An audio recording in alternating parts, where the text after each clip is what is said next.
So The Boys Season 5 started recently, and it has been really bad so far. On a critical level, it's probably the worst season in the series so far, though I do find a lot of it funny, even if it doesn't hold up. Have you seen the memes? Have you seen the memes about me? Posting them should be a crime. I'm evil for memes. I'm evil for memes, bruh. For this video, I'm going to cover the first episode, and this will demonstrate why I don't have high expectations for the rest of the season. But if you like this video enough and demand more, then I'll know to cover the rest of the season. That part's up to you. With that said, let's talk about it. Alright, start the show. So the episode opens with Homelander showing up for an annual meeting. Starlight is shown disguising as a performer, even though Homelander considers her public enemy number one. Depending on what the goal is, it could be justified for Starlight to take a huge risk like this, but the plan they go with is probably one of the worst plans they could have thought of. Homelander and Queen Maeve. So they could tell the world that we left the rest of them to fucking die? You stay the fuck back or I'll laser you, goddammit! I'll laser every fucking one of you! That was the most moronic plan I've ever heard. Why would anyone think this is a good idea? Now sure, the Flight 37 video is good to keep as evidence, but there's a reason they held on to it instead of dropping it immediately. Go ahead. Release it. Let's light this candle, huh? I mean, sure, I'll lose everything, but then I'll have nothing to lose. First, I'll take out the nerve centers. White House, the Pentagon, then any domestic defense capabilities, and then critical infrastructure, like cellular, internet, that kind of thing. And then I'll just wipe New York off the fucking map for fun. I'll even throw in Des Moines and that little cousin fucker hick town that Maeve's from. Because why not? I'd prefer to be loved. But if you take that away from me, being feared is A1 okie doke by me. So goodbye White House, goodbye Pentagon, goodbye New York, goodbye Des Moines, goodbye Maeve's hometown, goodbye everything. All thanks to the Starlighters, to infinity and beyond. What have you done? Scorched earth.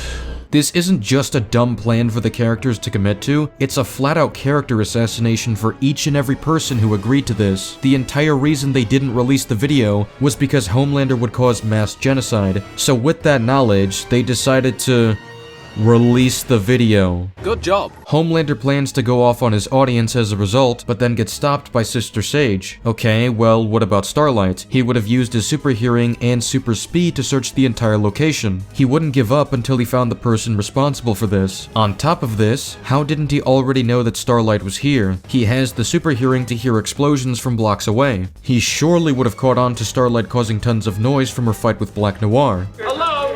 Anybody home?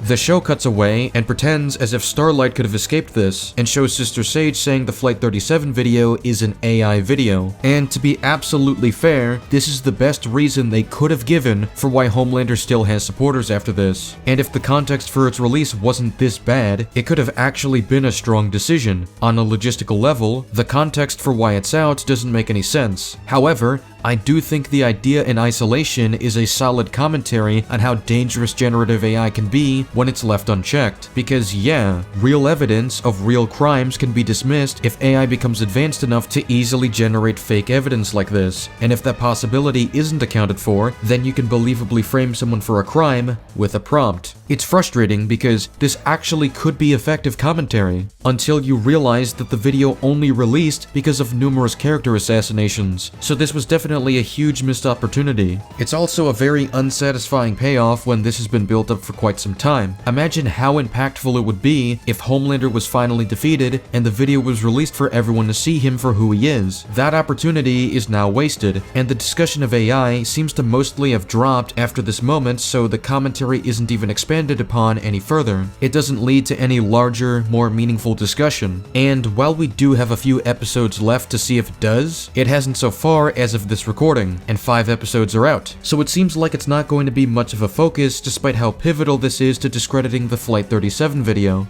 How did Starlight get in the building? Because you didn't use your super hearing. She wasn't even that quiet during the show. Did you hear it? I was humiliated! The people don't hate me enough!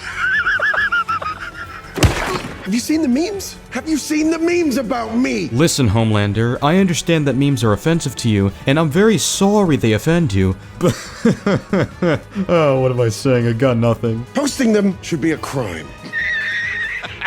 So I get that Homelander is meant to become more deranged as we go along, but I'm sorry, I can't take him seriously if he's actually crying this much about memes being made of him. It makes him so much less intimidating compared to his previous depictions, because he comes across as a crybaby rather than the arrogant and intimidating force he was. Back in season 1, almost every scene with Homelander was tense, because you had no idea what he was going to do. All you knew was that he was dangerous, and he's terrifyingly good at hiding his intentions. Now he just comes across as a joke. I can't take him seriously anymore. And this is the final, most intense season of the saga. It's like if you made Darth Vader cry about people making jokes about him in Return of the Jedi. I would stop taking him seriously. I want it leaked, and in 3 days, we are going to execute Hugh Campbell, Milk, and the French one. Wait, why haven't you done it already? Hasn't it been a year? It's been a year, and you haven't found A-Train. What's the point in keeping them alive when they've been a constant hindrance to their operation? There's no reason they should be alive. If you want to say it's because he wants to use them as bait, then why didn't he do that earlier? Why did he wait a whole year? Why did it take Starlight almost exposing him for Homelander to try this? Either way, Homelander should have done something more than just tossing them in a prison when they can easily be broken out at any point beyond Homelander's knowledge, especially after A-Train betrayed him. He should know this because he cried about it during an episode. The only thing stopping prisoners from escaping is this one soup that can instantly blow you up, but A-Train could easily knock out or kill that person. He has super speed, he can deliver any attack or set up any trap before you see him coming. Butcher then goes to Starlight's hideout because Kimiko trusted him to show up there. Why would any of them trust Butcher? Didn't he betray them at the end of season 4? He literally killed Victoria Newman against their orders. Why would they be okay with working with him? He's literally trying to genocide the Supes just to kill Homelander. He became a monster at the end of season 4. Nobody should trust him. Where have you been? Vought got tired of me ripping off their guards' faces, so they deported me to Manila. I tried to sneak back once in the wheel well of a 747, but I fell out at 10,000 feet.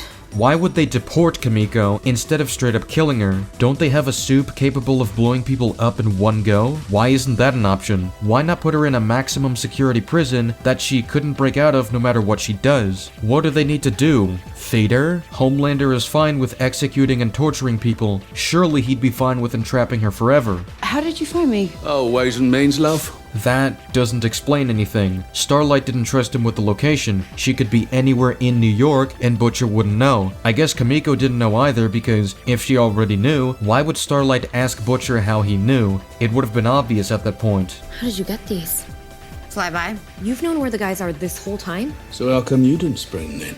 Honestly, they've been safer there. How can she know that? Clearly people are mistreated at the prison, and even then, there's no telling when Homelander decides to order a kill against them. He could easily put another prisoner up to it, so he doesn't look bad. And if she had a full view of the location, it wouldn't be hard to get A-Train to free them. He can literally tranquilize all of them one by one, and it wouldn't be hard for someone like him to get a hold of plenty of them. So why didn't Starlight at least attempt this earlier? Also, why doesn't Butcher wear a disguise wherever he goes? He is stated to be America's Most Wanted, yet he looks exactly the same, which makes it easier to track him down. It's also really dumb how everyone is just constantly talking when they're nearby the prison instead of planning everything before they get close. I say this because if they expect Homelander there, then they should expect him to use a super hearing. It would be really bad if he caught on to them before they had a chance to enter. So Starlight goes full Electro on the prison to start the breakout. How you like the new?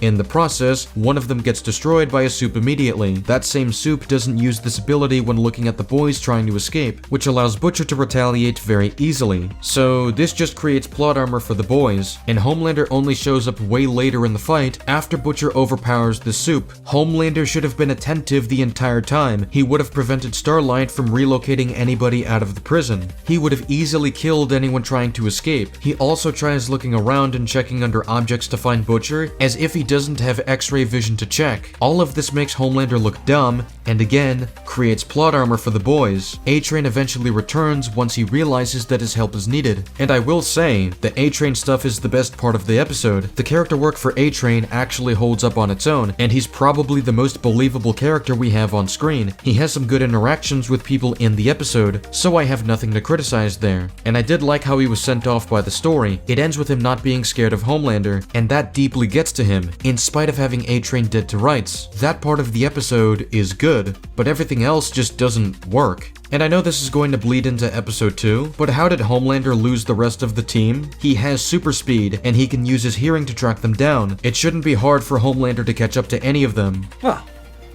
that's just lazy writing. So that's the end of my coverage for this episode. I'd give the writing for this episode a 2 out of 10 overall. The best it had going for it was A-Train, but pretty much everything else is broken and doesn't make any sense. Like I said, I don't have high expectations for the rest of the season, but if you want me to cover the rest, be sure to let me know, and be sure to let the algorithm know as well. I'll get to it eventually, but for the moment, I have some bigger fish to fry. I'm gonna make things right. With that said, that's all I've got for now. Thanks for watching. Let me know your thoughts in the comments. Be sure to subscribe if you enjoy these videos, and check out some other videos of mine as well. I'll see you later in the next video. Goodbye.